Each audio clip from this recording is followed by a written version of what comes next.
हिंदी उत्कर्ष channel को आप like और सब्सक्राइब करें ताकि आपको नई वीडियो का अपडेट मिलता रहे और आप अपने ज्ञान का अर्जन करते रहें। प्रिय विद्यार्थियों, आज हम सभी भक्तिन पाठ के बहुविकल्पी प्रश्नों पे चर्चा करेंगे।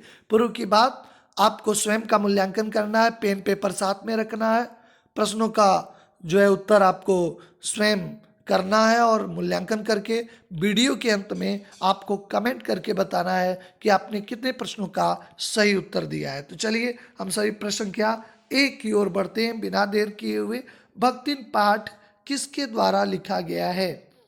अगर पाठ पढ़ें तो आपके लिए 3 सेकंड का समय सफिशियंट है। भक्तिन पाठ के लेखक या लेखिका का नाम आपको बताना है। भक्तिन पाठ किसके द्वारा लिखा गया? ए. महादेवी वर्मा, बी. राजकुमार वर्मा, सी. जैनेन्द्र कुमार, डी. धर्मवीर भारती। आशा है कि आप इसका उत्तर लिख लिए होंगे। चलिए इसके सही विकल्पों की ओर बढ़ते हैं। महादेवी वर्मा के द्वारा लिखा गया है। प्रश्न संख्या 2, भक्तिन का कद कैसा था? भक्तिन के कद के बारे में बताना है। भक्तिन का कद कैसा था? ए. मझला, बी. छोटा, सी. लंबा, डी. बौना। आप विचार कर लें, भक्तिन का कद कैसा था? जी, भक्तिन छोटे कद की थी महिला। बी वाला ऑप्शन सही है। प्रश्न संख्या 3, भक्तिन सेवक धर्म में किससे स्पर्धा करती थी, यानी किससे कंपटीशन करती थी? ए. हनुमान, बी. सबरी, सी. सुग्रीव, डी. लक्ष्मण।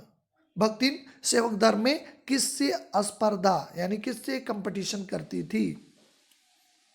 आप सभी को बताना है। ए. हनुमान, बी. सबरी, सी. सुग्रीव और डी. लक्ष्मण। चलिए आपको सही ऑप्शन की ओर ले चलते हैं। ऑप्शन ए सही है, हनुमान से प्रतिस्पर्धा करती थी। प्रश्न संख्या 4, भक्तिन कहाँ की रहने वाली थी? आप सभी चैप्टर पढ़े होंगे तो बिल्कुल अब तक स्पष्ट हो गया होगा। A. Jhusi, B. Allahabad, C. Hadiya, D. Prayagraj. Option A Jhusi, B. Allahabad, C. Hadiya और डी. प्रयागराज। इसका उत्तर अब तक आप सही कर लिए होंगे। चलिए हम आंसर की ओर बढ़ते हैं। ऑप्शन ए झूसी की रहने वाली थी। भक्तिन का वास्तविक नाम, बहुत ही आसान, भक्तिन का वास्तविक नाम क्या था? ए. प्रेमबदा, बी. महामाया, सी. लक्ष्मी, डी. दुर्गा। ये भी बहुत ही आसान चैप्टर आप पढ़े होंगे तो इसका आंसर अब तक आपने कर लिया होगा। ऑप्शन सी लक्ष्मी इसका सही ऑप्शन है। भक्तिन का विवाह किस आयु में हुआ था? आपको बताना है भक्तिन का विवाह किस आयु में हुआ था। ऑप्शन ए 5 वर्ष, बी 7 वर्ष, सी 9 वर्ष और डी 10 वर्ष। आपने अगर इस चैप्टर को पढ़ा होगा तो 5 सेकंड का समय सफिशियंट है। चलिए सही ऑप्शन की ओर ले चलते हैं। ऑप्शन ए 5 वर्ष में हुआ था। भक्तिन का गौना यानी जो सेकंड मैरिज कहते हैं कब हुआ था? भक्तिन का गौना ए 5 वर्ष, बी 7 वर्ष, सी 9 वर्ष, डी 10 वर्ष। थोड़ा सा विचार करेंगे। अगर आप से भली बात पढ़े हैं तो आपको कोई कठिनाई नहीं होगी। इसका सही आंसर आप ढूंढ लिए होंगे। चलिए आपको सही विकल्पों की ओर ले चलते हैं। ऑप्शन सी 9 वर्ष की अवस्था में ये अपने पारिवारिक दायित्वों में बंध गई थी। अब प्रश्न संख्या डी, भक्तन की बेटियों को किस प्रकार की घुघुरी मिलती थी? गेहूं का, चना का, मक्का चना का, गेहूं बाजरे का और डी चना बाजरे का। ये थोड़ा सा प्रश्न आपको जटिलता की ओर ले जाएगा। जब तक आप सूक्ष्मता से अध्ययन नहीं किए होंगे तो इस प्रश्न का उत्तर देने में आपको कठिनाई हो रही होगी। ए गेहूं चना, बी मक्का चना, सी गेहूं बाजरा और डी चना बाजरा। लेकिन अगर आप ध्यान से पढ़े हैं तो आपको थोड़ी भी देर नहीं लगेगी। इसका सही आंसर है विकल्प डी चना बाजरा। चलिए नेक्स्ट प्रश्न की ओर। भक्तिन की कहानी है ए दुखद, बी सुखद, सी अधूरी, डी पूरी। भक्तिन की कहानी कैसी है? दुखद, बी सुखद, सी अधूरी, डी पूरी। चूंकि ये अधूरी कहानी है क्योंकि भक्तिन महादेवी वर्मा कहती इसे पूरा न करके और उसे खोना नहीं चाहती। सभी घटनाओं के बारे में तो है लेकिन उसकी मृत्यु के बारे में नहीं कहीं पे कहा गया है, इसलिए ये कहानी एक तरह से अधूरी कहानी है।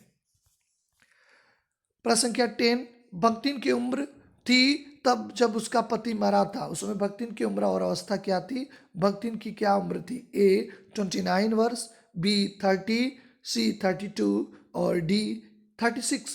यानी ए 29 वर्ष, बी 30 वर्ष, सी 32 वर्ष और डी 36 वर्ष। बहुत ही आसान, अगर आपने चैप्टर पढ़ा होगा। ऑप्शन ए 29 वर्ष थी। दुर्लग्न, ये आपको जटिलता की ओर ले जाएगा।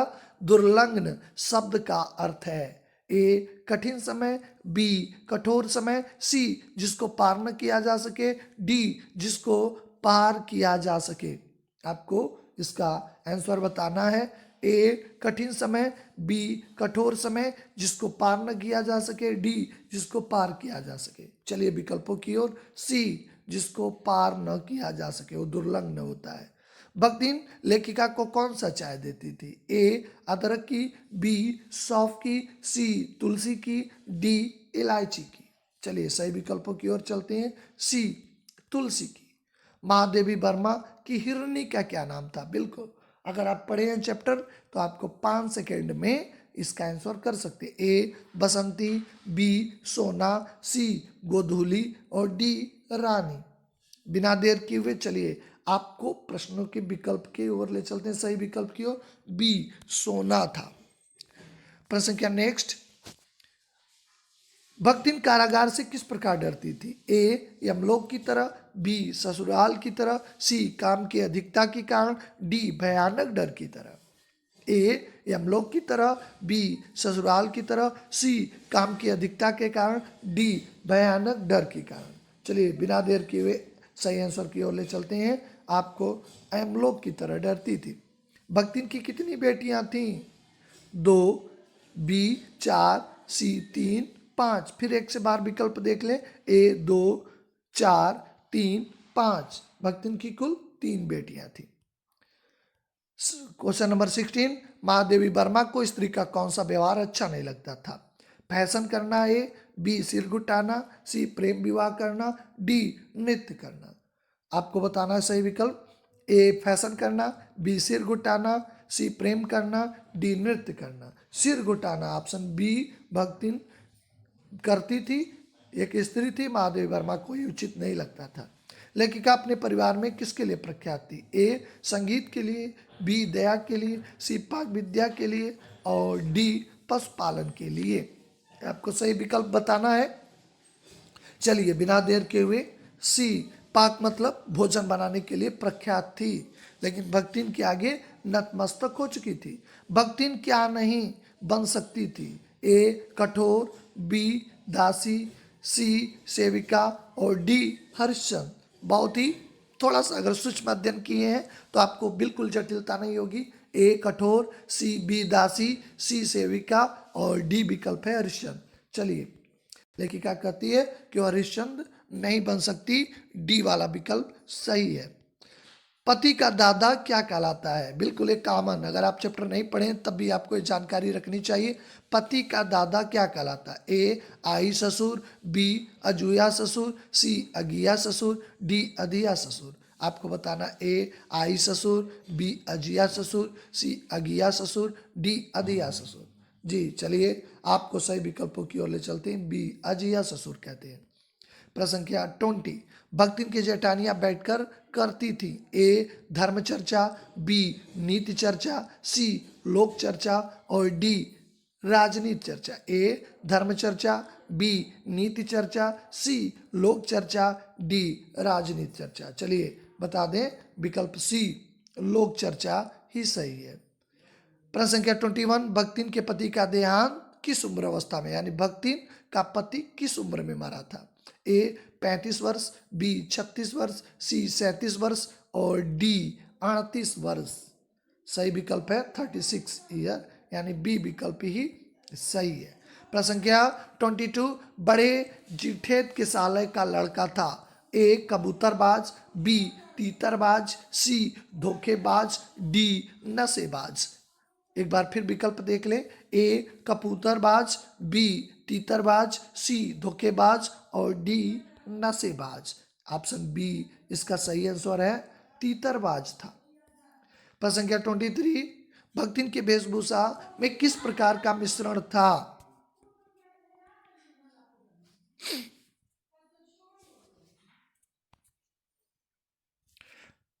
प्रश्न संख्या 23 इस प्रकार, भक्तिन के वेशभूषा में किस प्रकार का मिश्रण था? ए स्त्री पुरुष का, बी वैराग्य गृहस्थ वैराग का, सी नगर गांव का, डी देसी विदेशी का। चलिए बिना देर किए हुए, आप अगर चैप्टर को पढ़े होंगे तो आपको इसमें समय नहीं लगा होगा। गृहस्थ और वैराग्य का सम्मिश्रण था। प्रश्न संख्या 24, भक्तिन किससे डरती थी? ए लेखिका से, बी शत्रु से, सी कारागार से, डी जानवर से। आपको बताना है भक्तिन किससे डरती थी? ए लेखिका से, बी शत्रु से, सी कारागार से, डी जानवर से। तो बिना देर पर आप चैप्टर पढ़े होंगे तो समझ ही गए होंगे। ऑप्शन सी यानी कारागार से उसी प्रकार डरती थी जिस प्रकार वह यमलोक से डरती थी। प्रश्न संख्या 25, भक्तिन के प्रभाव से लेखिका आज बन गई है? ए शहरी, बी देहातीन, सी आधुनिक, डी विदेशी। लेखिका इसमें बताती है, आप चैप्टर में पढ़े होंगे। चलिए सही विकल्पों की ओर ले चलते हैं। अब तक आपने उत्तर लिख लिया होगा, बी देहातीन। लेखिका कहती है कि आज मैं अधिक देहातीन हो गई, यानी बहुत सारी चीज़ें जो देहात की हैं, जैसे महुए की लपसी, बाजरे की खिचड़ी आदि खा पाती है, लेकिन भक्तिन के पोपले मुंह में शहर का एक रसगुल्ला भी नहीं गया है, यानी भक्तिन ज्यादा देहातीन हो गई हैं। ऑप्शन बी सही है। 26, भक्तिन ने लेखिका का नामकरण क्या देखकर किया था? यानी कौन सी ऐसी चीजें थी जिनके आधार पे भक्तिन नाम दिया गया था? ए तिलक, बी पूजा पाठ, सी धर्म कर्म, डी कंठी माला। चलिए सही विकल्प की ओर ले चलते हैं। ऑप्शन डी कंठी माला है। 27, तीरथ गए मुड़ाए सिद्ध, ये पंक्तियां किसने कही थी? तीरथ गए मुड़ाए सिद्ध। ए भक्तिन, बी लेखिका, सी अजिया ससुर, डी जिठैर। इस प्रश्न का उत्तर एक बार फिर देखें। विकल्प भक्तिन, बी लेखिका, सी अजिया सास, डी जिठैर। अगर आपने पढ़ा होगा चैप्टर तो आपको देर नहीं लगी। ये भक्ति नहीं कहती थी तीरथ गए मुड़ाए सिद्ध। 28, लेखिका ने क्या पढ़ते पढ़ते देहात और शहर के जीवन में अंतर किया था? ए ज्ञान सूत्र, बी न्याय सूत्र, सी धर्म सूत्र, डी कर्म सूत्र। एक बार फिर विकल्प देख लें। ए ज्ञान सूत्र, बी न्याय सूत्र, सी धर्म सूत्र, डी कर्म सूत्र। आपने चैप्टर पढ़ा होगा तो बहुत आसान से कर लेंगे। ऑप्शन बी न्याय सूत्र। प्रश्न संख्या 29, महादेवी वर्मा के तकिए पर सिकुड़कर कौन सो जाता था? ए सोना, बी बसंत, सी गोधूली, डी भक्ति। विकल्प एक बार फिर देखें। ए सोना, बी बसंत, सी गोधूली, डी भक्ति। अगर आपने चैप्टर पढ़ा होगा तो बिल्कुल अब तक आपने कर लिया होगा, क्योंकि उनकी जो बिल्ली थी गोधूली वही सिकुड़कर सो जाती थी। प्रश्न संख्या 30, लेखिका ने भक्तिन की जेठानियों की बच्ची की तुलना की है। आपको बताना है। ए सूर्य, बी चंद्रमा, सी कागभुसुंडी और डी गिरिधर। किससे की है? ए सूर्य, बी चंद्रमा, सी कागभुसुंडी, डी गिरधर। लेखिका ने भक्तिन के जेठानी के बच्चों की तुलना किससे की है? अगर आप पढ़े होंगे चैप्टर तो आपको बिल्कुल देर नहीं लगेगी। ऑप्शन सी कागभुसुंडी से की है। इस प्रकार आपने 30 क्वेश्चंस को आपने यहाँ पे चर्चा में देखा। आशा है कि आपने बेहतर ढंग से चैप्टर को पढ़ा होगा, तो आपने गेन भी किया होगा। आप कमेंट के माध्यम से जरूर बताएंगे कि आपके कितने प्रश्नों का सही उत्तर है और कितना आपने इसमें जो है प्रश्नों को नहीं कर पाए हैं। इसमें कोई दिक्कत नहीं है, आप चैप्टर को पुनः पढ़ेंगे और भी बेहतर ढंग से कर पाएंगे। क्योंकि बोर्ड परीक्षाओं का ये पैटर्न है एमसीक्यू क्वेश्चन, इसलिए सूक्ष्मता से चैप्टर को पढ़ना हम सभी के लिए अनिवार्य है। आशा है कि आप सभी को ये वीडियो पसंद आया होगा। आप सभी से फिर नेक्स्ट वीडियो में मुलाकात होती है। आप सभी का धन्यवाद।